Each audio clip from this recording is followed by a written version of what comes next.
Réseau national de lutte anticorruption RENLAC, en partenariat avec l'Autorité supérieure de contrôle d'État et de lutte contre la corruption ASELC, le Festival Ciné Droit Libre et l'Institut Free Afrique ont organisé une tribune d'interpellation des trois pouvoirs le 15 décembre 2023 à Ouagadougou. Cette tribune, sous forme de panel, s'est tenue sur le thème « Application de la loi portant prévention et répression de la corruption au Burkina Faso, cas du délit d'apparence et pour cause ».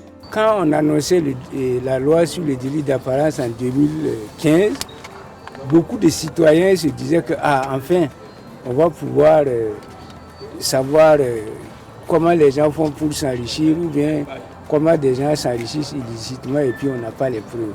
Depuis l'adoption de la loi numéro 004-2015/CNT, quelques cas de poursuite pour fait de délit d'apparence ont été constatés au Burkina Faso, parmi lesquels le dossier Jean-Claude Bouda, l'ancien ministre de la Défense nationale et des anciens combattants. Mais de façon générale, le niveau d'application de la disposition reste faible.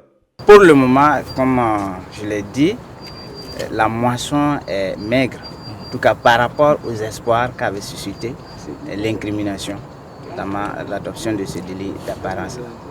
Mais, vous savez, la loi a été adoptée en 2015 et de 2015 à maintenant, le cheminement qu'on a fait n'est pas aussi suffisant, même si on aurait souhaité plus de résultats.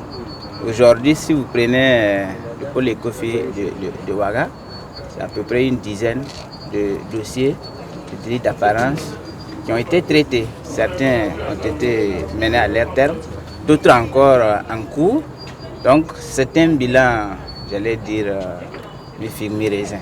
Ça veut dire que dans un pays, j'allais dire, bien organisé, on peut à un certain moment faire le point. Vous avez acheté telle chose à tel endroit, vous avez acheté une maison là, vous avez acheté des bijoux ici, votre niveau train de vie, on peut observer sur une période les lieux que vous avez fréquentés, on compare à vos déclarations et puis à votre revenu, on va dire attention, là vous dépensez plus que ce que vous avez et puis bon. Alors que chez nous, on ne peut pas tracer tout ça pour le moment, c'est difficile. On a parlé du cadastre par exemple. Vous avez vu qu'on a dit qu'il faut même constituer le cadastre d'abord.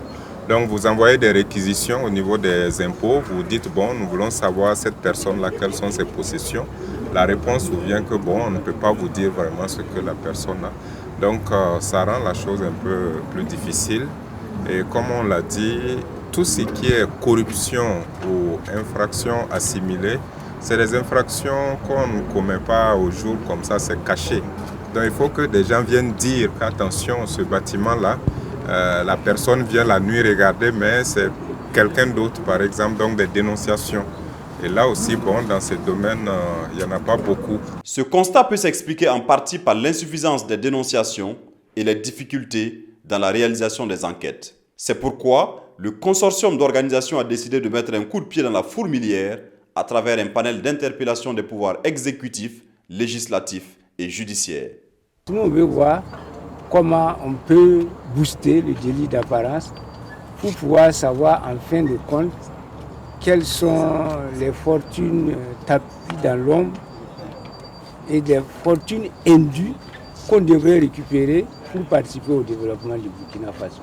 Mais au fond, c'est quoi le délit d'apparence? C'est une infraction pénale qui est assimilée à la corruption, qui est considérée comme la corruption. Et il s'agit du fait pour toute personne de ne pas pouvoir justifier raisonnablement l'augmentation de son train de vie au-delà de 5% par rapport à ses revenus licites. En termes simples, c'est-à-dire vous voyez quelqu'un, vous ne savez pas combien d'argent il gagne. Apparemment même, il n'a pas un moyen pour gagner de l'argent. Mais il est très riche par sa vie, par la vie qu'il mène. Il a des grosses voitures, il a des grosses maisons, il va en France, il va à la plage, à Copulcoa. Bon, maintenant, mais et puis pourtant, on ne sait même pas quel travail il fait. C'est ça le délit d'apparence.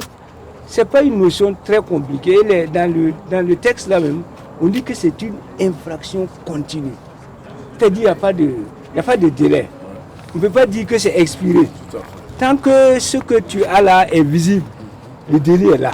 L'objectif global de la tribune d'interpellation est de renforcer l'engagement des trois pouvoirs constitutionnels dans la répression des crimes économiques et financiers à travers l'application de la disposition sur le délit d'apparence au Burkina Faso.